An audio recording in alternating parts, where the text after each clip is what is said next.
여러분 안녕하십니까? 네, 안녕하세요. 행복한 안식일입니다.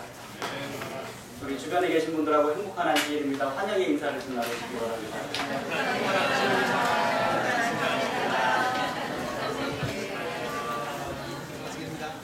먼저 우리 호주에서 오신 가족을 좀 환영하겠습니다. 김화선, 박성군, 이명순, 김한나, 김문혁, 할아버지 할머니와 며느님 그리고 손자 손녀입니다. 환영해 주시기 바랍니다.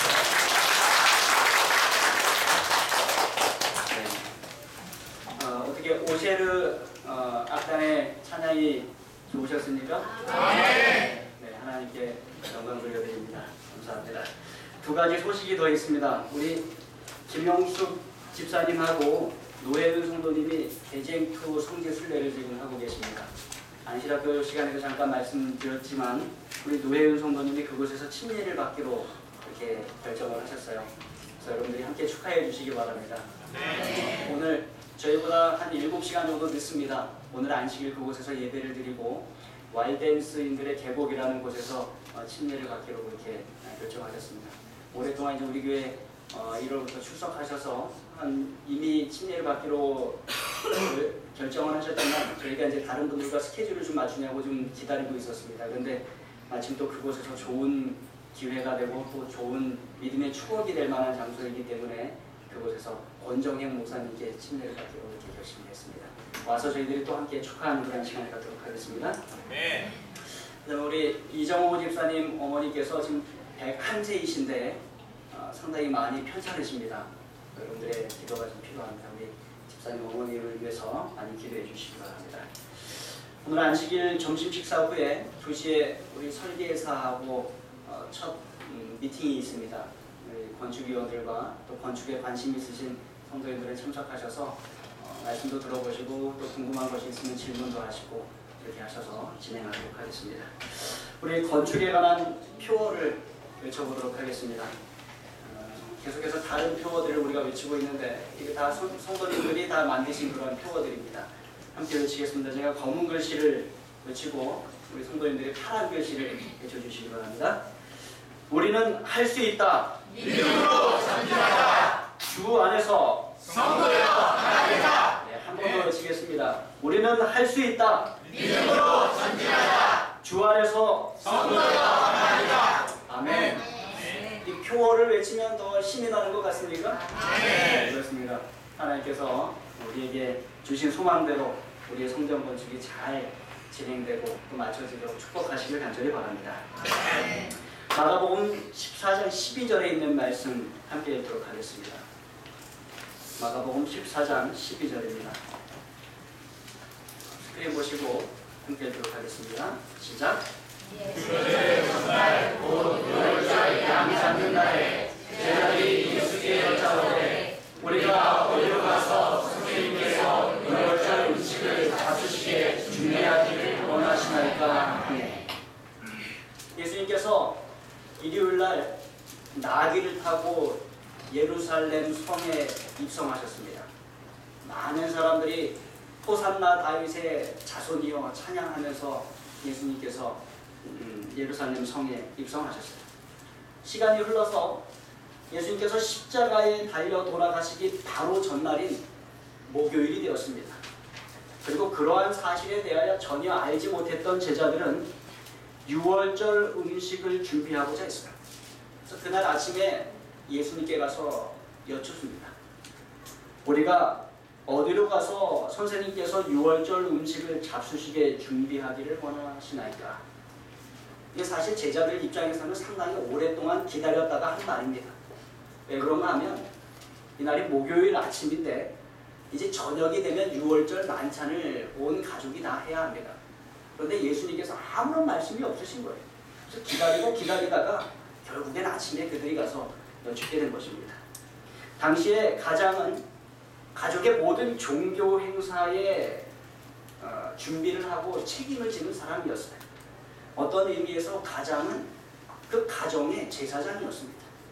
그래서 예수님의 제자들은 자신들의 육신의 가정을 다 떠나 있었고 예수님과 함께 머물러 있었기 때문에 예수님과 제자들은 영적인 가족을 이루고 있었어요. 그리고 가장은 누구세요? 예수님이세요. 예수님께서 유월절 행사와 종교 행사에 대한 모든 책임을 다 지고 계셨어요. 그래서 제자들이 가서 여쭙는 것이에요. 우리가 어디로 가서 선생님께서 유월절 음식을 잡수시게 준비하기를 원하시나이까? 그날이 목요일날 아침이었고 이제 금요일이 시작되는 이 목요일 저녁에는 그 식사를 해야 되는 것입니다. 이렇게 여쭈면 어떠한 대답이 나올 거를 여러분 기대하세요? 어디에 가면 어느 집이 있는데 그 집 주인이 누구다. 그 집 주인에게 가서 우리가 어느 방에서 음식을 먹을까 이렇게 여쭈어 봐라. 이렇게 말하는 것이 맞습니다. 그런데 예수님께서 아주 이상하게 말씀을 하세요. 그러니까 원래는 이렇게 이야기를 해야 되는 것입니다. 대전 방면으로 터널을 통과해서 이마트 쪽으로 내려가서 공주 쪽으로 조금만 지나가다 보면 영상대 가는 방면이 우회전에 나오는데 그쪽으로 조금 가다가 왼쪽에 보면 집이 한 채 있다. 누구 집이에요? 이종문 장모님의 집이다. 이종문 장모님한테 가서 물어봐라. 이렇게 하는 것이 맞습니다. 그런데 예수님께서 좀 이상하게 말씀을 하세요. 한번 읽어보겠습니다. 13절로 16절에 있는 말씀 저희들이 교독하도록 하겠습니다. 홀수절 제가 읽겠습니다. 자, 수절 읽어주십시오. 예수께서 제자 중에 둘을 보내시며 이르시되 성내로 들어가라. 그리하면 물 한 동이를 가지고 가는 사람을 만나리니 그를 따라가서 어느 일이 그가 들어가는 그 집 주인에게 이르되 선생님의 말씀이 내가 내 제자들과 함께 유월절 음식을 먹을 나의 뜻이 어디 있느냐 하시더라.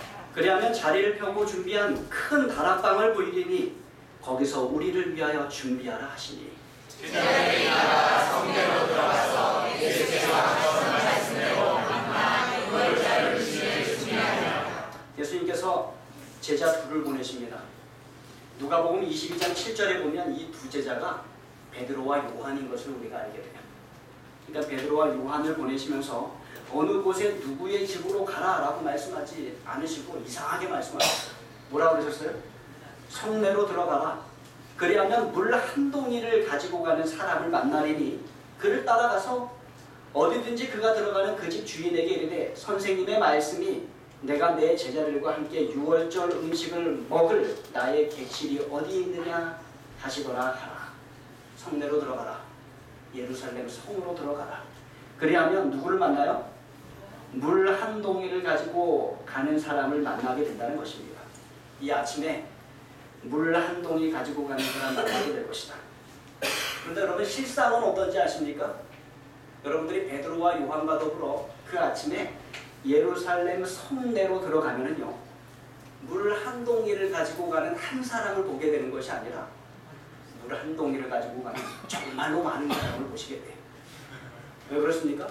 아침에 그날 사용할 물을 떠서 가지고 가는 사람들이 다 그들이 것입니다. 수많은 사람들이 물 한 동이씩 다 가지고 가는 것이에요. 그리고 그날은 그날 저녁에 뭐가 시작되는 날이에요? 유월절이 시작되는 날이에요. 그리고 이어서 무교절이 계속해서 8일 동안 진행되는 것입니다. 그러니까 이 명절이 시작되는 날이에요. 여러분 명절 시작하는데 음식 준비해야지, 청소해야지 할 일이 여간 많습니까? 물이 필요해요, 안 해요? 물이 필요합니다. 모든 사람이 다 물을 한 동이씩 이고 갈 것입니다. 여러분 그 수많은 사람들 중에 누구를 따라가야 할까요? 우리나라 말로 번역된 성경을 읽어서는 우리가 도저히 그것을 알 수가 없어요. 그런데 원어로 읽어보면 이것이 조금 다르게 해석됩니다. 그리하면 물 한 동이를 가지고 가는 남자를 만나리니 이렇게 기록하셨어요. 그러니까 사람이 아니라 남자가 언어의 올바른 뜻이에요. 당시에 물동이나 이 항아리에 이고 나르는 일은 누구의 일이었어요? 여자들의 일이었어요. 그래서 여종이나 집안의 여인들이 다 물을 머리에 이고 나르는 일들을 했습니다. 간혹 남자들이 물을 나르는 때가 있었는데 남자들은 항아리에 이지 않고 가죽 부대에 담아서 지고 갔다고 합니다. 좀 다르지 않겠습니까? 그러니 그날 아침에 베드로와 요한이 예수님의 말씀을 듣고 예루살렘 성 안으로 들어갔을 때 그들은 예수님께서 말씀하시는 사람을 아주 쉽게 찾을 수 있었습니다. 수많은 여인들이 머리에 물동이를 지고 갑니다. 간혹가다 남자들이 가죽 부대에 물을 지고 갑니다. 그런데 물동이를 지고 가는 남자는 단 한 사람이에요. 그 사람 따라갔어요. 그 사람 따라갔습니다. 그래서 그 집 주인에게 선생님의 말씀이 내가 내 제자들과 함께 유월절 음식을 먹을 나의 객실이 어디 있느냐 하시거나 이야기했더니 그 주인이 어떻게 했을까요? 자리를 펴고 준비한 큰 다락방을 보여주었습니다. 그리고 제자들은 예수님의 말씀대로 유월절 음식을 그곳에서 준비하게 됩니다. 여러분, 이 말씀을 읽으면서 우리에게 궁금한 점들이 몇 가지 생깁니다. 첫 번째, 왜 예수님께서는 그 이미 정해져 있던 집을 처음부터 정확하게 알려주시지 않았을까? 하는 것입니다. 왜 예수님께서는 어디에 가면 누구의 집이 있다, 그 주인에게 가서 내가 이미 부탁해 놓았으니 물어봐라 라고 말씀하지 않았을까 하는 것입니다. 두 번째는 왜 예수님께서는 유월절 음식을 준비하는 일에 모든 제자들을 다 보내지 않으시고 베드로와 요한만 보냈을까 하는 것입니다. 그 방을 청소하고 준비하며 양을 잡고 무교병을 만들어서 굽고 쓴 나무를 다듬고 소스도 만들고 그릇도 준비하고 일이 많지 않겠습니까? 13명이 먹을 음식을 준비하는 거예요. 그런데 몇 명만 보내셨어요? 2명만 보내셨어요. 그리고 마지막 세 번째는 예수님과 제자들에게 다락방을 내어준 그 집주인은 누구인가 하는 것입니다. 이게 세 가지가 좀 궁금해요. 먼저 답을 좀 드리면요. 첫 번째 질문과 두 번째 질문은 서로 연관성이 있습니다. 그러니까 예수님께서 그 이미 정해져 있던 집을 처음부터 정확하게 알려주시지 않은 이유와 12제자 중에 오직 2제자만 보내신 데에는 동일한 이유가 있다는 것입니다. 여러분 한번 들어보십시오. 예수님께서는 그 당일날 아침까지도 심지어 가장 가까운 제자들에게조차 그날 저녁 어디에서 유월절 식사를 할 것인지에 대하여 알려주시지 않았어요. 제자들이 상당히 답답했을 것입니다. 그래서 유월절 식사를 하긴 해야 되는데 전통에 따라서 어디서 먹게 될 것인가. 심지어 제자들이 기다리다 예수님께 찾아오기까지 한 것입니다. 어디에서 유월절 만찬을 우리가 가지게 될까요? 그렇게 해서 예수님의 제자들 중에 그날 아침까지 아무도 그 장소를 알 수가 없었어요. 그리고 여러분, 가룟 유다도 그 장소를 알지 못했습니다. 가룟 유다는 지난 토요일 밤에 처음으로 종교 지도자들과 만났습니다.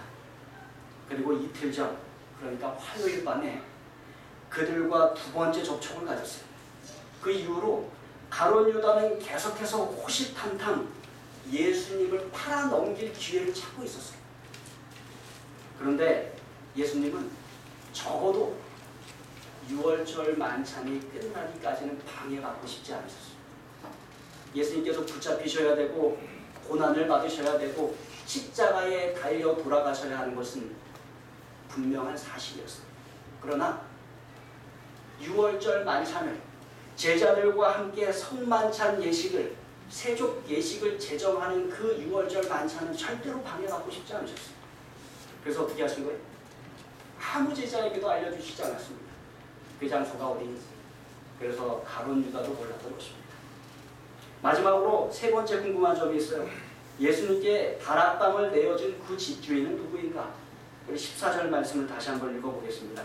14절입니다. 시작. 어디든지 그가 들어가서 그 집주인에게 이르되 선생님의 말씀이 내가 내 제자들과 함께 유월절 음식을 먹을 나의 객실이 어디 있느냐 하시더라. 여기에서도 그 집 주인은 원어로 살펴보면 그 집 남자 주인입니다. 그 집의 가장이에요. 그리고 15절에 살펴보면 그리하면 자리를 펴고 준비한 어떠한 방이요? 큰 다락방을 보이리니 이렇게 이야기합니다. 사실은 우리나라 말로 다락방이라고 번역이 되었지만 큰 2층 방입니다. 2층 방을 보여주리니 거기서 우리를 위하여 준비하라 하시니 그 방이 어떠한 방이라고 이야기하냐면 큰 다락방이라고 해요. 근데 이쯤 되면 여러분은 이 방이 누구의 방이구나, 그렇게 알려진 방이구나 라고 짐작을 하실 수 있습니다. 누구의 방입니까? 마가의 다락방이에요. 마가의 다락방으로 알려져 있는 그 집입니다. 사실은 마가의 다락방이 아니라 마가의 아빠의 다락방이에요. 마가의 아빠 집이지 마가 집은 아니지 않습니까? 네. 그래서 그곳을 빌려준 사람은 누구예요? 마가의 아빠예요. 마가의 아버지 되는 것입니다. 이게 성경에 정확하게 나와 있지는 않습니다. 그러나 전승에 의하여 그 집주인은 마가의 아버지였다고 알려지고 있고 또 많은 성경학자들도 그렇게 강하게 추측을 하고 있는 것입니다. 그리고 그 마가가 어떠한 마가예요? 오늘 저와 여러분이 읽고 있는 본문 마가복음을 기록한 마가입니다. 그렇게 해서 이 큰 다락방이 12제자에게 처음으로 제공되게 되었고 이 장소는 예루살렘 교회의 본부가 됩니다. 현대의 모습입니다. 이것이 지금 마가의 다락방이라고 추정되는 아주 강하게 추정되는 곳의 현재 사진이에요. 그럼 상당히 크죠. 그리고 상당히 아름답습니다. 그리고 대저택이에요. 그래서 성경학자들이 강하게 추측하는 것은 마가의 아버지는 상당히 부유한 사람이었다는 것입니다. 예루살렘 안에 이 정도의 큰 방이 있는 2층을 가지고 있는 집을 가지고 있었던 사람이에요. 이곳에는 최초로 성찬식이 열리게 되고 예수님께서 마지막으로 제자들에게 남기고 싶은 말씀을 하신 장소가 되고 또 예수님께서 부활하신 다음에 처음으로 제자들 전체에게 나타나신 그러한 장소가 되기도 합니다. 또 예수님께서 승천하신 이후에 120여 명이 넘는 성도들이 함께 모여서 기도했던 장소예요. 따라서 오순절날 성령이 강림했던 장소도 바로 이 장소입니다. 그리고 감옥에 갇혔던 베드로가 천사에 의하여 풀려난 다음에 그를 위하여 기도하던 그곳으로 갔는데 그 장소도 어디예요? 그 장소도 바로 이곳입니다. 그러니까 처음으로 예루살렘 교회 총회가 열렸던 것도 바로 이곳입니다. 상당히 중요한 장소예요. 마가의 아버지는 예수님께 이 방을 내어드린 이후에 얼마 이후에 죽은 것으로 보여요. 왜냐하면 사도행전 12장 11절로 12절이 이렇게 기록하고 있습니다. 함께 읽어보겠습니다. 제가 11절 읽고 12절 읽어주십시오. 이에 베드로가 정신이 들어 이르되 내가 이제야 참으로 주께서 그의 천사를 보내어 나를 헤롯의 손과 유대 백성의 모든 기대에서 벗어나게 하신 줄 알겠노라 하여 깨닫고 마가라는 요한의 어머니 마리아의 제자라니 여러 사람이 거기에 모여 기도하고 있더라. 베드로가 복음을 전하다가 붙잡혔습니다. 그리고 감옥에 갇혔어요. 초대교회 교인들이 다 같이 마가의 다락방에 모여서 베드로를 위하여 기도합니다. 그때 하나님께서 천사를 보내셔서 그 철저하게 잠긴 감옥에서 베드로를 구출하여 내십니다. 베드로가 구출받는데 비몽사몽간에 구출받았어요. 그런데 나와 보니까 이미 자신은 감옥에서 풀려나 있어서 어디로 갑니까? 마가의 다락방에 가서 문을 두드립니다. 문을 열어달라고 해요. 그들이 두려웠기 때문에 문을 꽉 잠그고 있었습니다. 누가 와서 그 목소리를 들어요? 로데라고 하는 여종이 와서 듣습니다. 그가 와서 기도하고 있는 교인들에게 베드로의 목소리입니다. 베드로가 왔어요. 그랬더니 그 사람들이 뭐라고 해요? 내가 정신이 나갔구나 이렇게 얘기합니다. 뭐 하고 있는데? 기도하고 있는데 베드로가 왔는데 그 여종에게 그렇게 얘기하는 것입니다. 바로 그 장소가 이곳입니다. 그런데 사도행전은 그곳을 기록하기를 마가라 하는 요한의 어머니 마리아의 집이라고 기록합니다. 더 이상 마가의 아버지가 이 세상 사람이 아닌 것입니다. 아버지는 돌아가셨고 마가의 아버지가 죽었음에도 불구하고 그 다락방은 여전히 누구에 의하여? 그 마가의 어머니 마리아에 의하여 예전과 동일하게 예수님의 제자들에게 여전히 제공되고 있었던 것입니다. 그리고 교회로 사용되고 기도처로 사용되고 아주 은혜로운 공간으로 그렇게 사용되고 있었던 것입니다. 예수님께서는 그렇게 이곳 마가의 다락방에서 제자들과 함께 마지막으로 유월절 만찬을 가지십니다. 그리고 그 유월절 만찬을 마지막으로 이제는 더 이상 유월절 만찬을 가지지 않고 십자가를 기념하는 성만찬 예식을 가지도록 제자들에게 당부하십니다. 그래서 그 마가의 다락방에서 성만찬 예식이 제정이 된 거예요. 특별히 제가 오늘 말씀드리고 싶은 것은 그 모든 식사에 대한 준비, 장소와 음식과 모든 것들을 다 누가 준비하셨어요? 예수님께서 이미 다 미리 예비하셨다는 것입니다. 제자들이 먹을 음식을 예수님께서 다 예비하셨습니다. 그날 저녁 식탁에서 심지어 예수님께서는 제자들의 발을 씻겨주시면서 그 모든 봉사를 제자들을 위해서 다 하셨어요. 예수님께서 상을, 음식을 제자들을 위하여 준비하셨다는 그 의미를 여러분 아십니까? 비교하기 위해서 다른 신화를 좀 하나 들려드리겠습니다. 그게 마루둑이라고 하는 신의 그림입니다. 바벨론의 주신이에요. 이 마루둑이 나오게 된 신화가 재미있습니다. 다 얘기를 해드리면 길기 때문에 제가 짧게 자르면 이 마루둑은 여러 신들이 신을 낳고 신들이 신을 낳아서 막내 신으로 태어나게 됩니다. 그런데 이 막내 신이 아주 힘이 세고 좋았어요. 그런데 그때 이 나이가 많은 신들과 젊은 신들, 그들의 신들은 재밌습니다. 그렇죠? 이 사이에 분쟁이 일어났어요. 싸움이 일어난 것입니다. 그런데 그것을 젊은 신들 쪽에 있던 누가? 마루둑이 승리로 장식한 거예요. 그리고 나서 마루둑이 그 자신을 따르는 젊은 신들을 섬기게 하기 위하여 인간을 만듭니다. 그 내용이 이렇습니다. 제가 읽어드릴게요. 피를 뽑아서 한 덩어리로 만들어 뼈들로 존재하게 할 것이다. 나는 야만인을 세울 것이다. 그의 이름은 인간이 될 것이다. 참으로 내가 야만적인 사람을 창조할 것이다.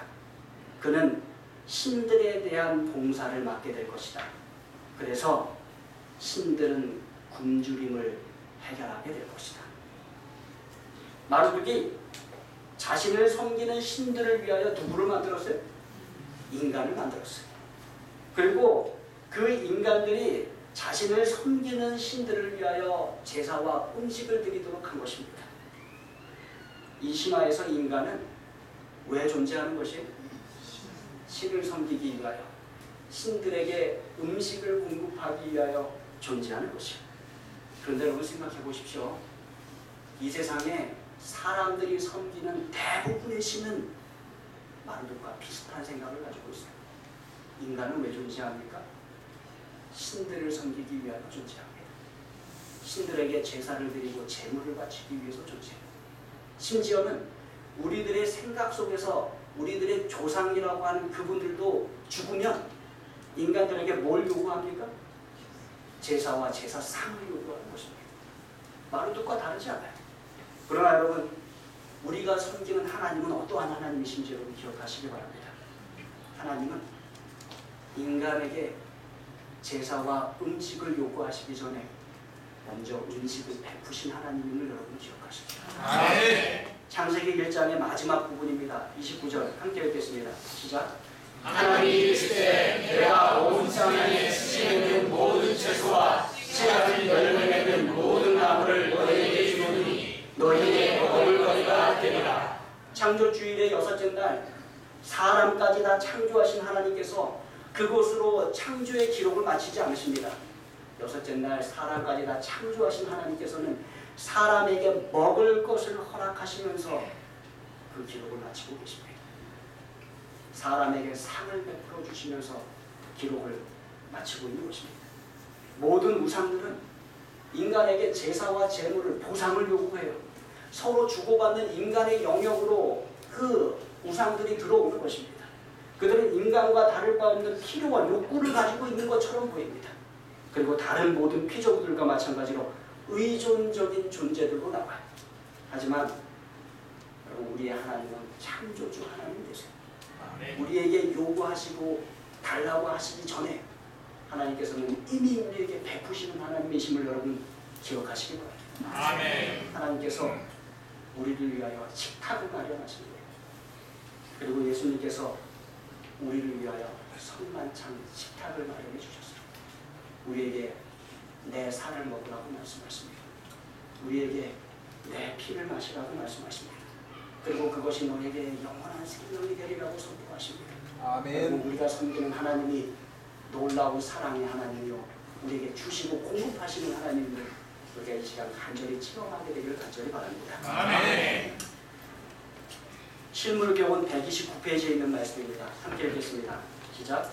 우리는 하늘에서 오신 생명의 떡이 되시는 그리스도를 받아들이고 그를 먹어야 하며 언제나 신선하고 풍성한 생수가 넘치는 생에서 마셔야 한다. 그리고 바로 그 구절, 바로 전 구절에 이렇게 기록하고 있습니다. 함께 읽겠습니다. 시작. 우리의 생애는 그리스도의 생애와 결합되어야 한다. 오늘 성만찬 예식에 참여함으로 주님의 살을 상징하는 떡을 들고 주님의 피를 상징하는 잔을 드실 때 우리가 그리스도와 결합하는 생애 살기로 결심하는 그런 결심이 우리에게 있게 되길 바라면서 말씀을 마치겠습니다. 아멘. 이어서 성만찬 예식 진행하도록 하겠습니다.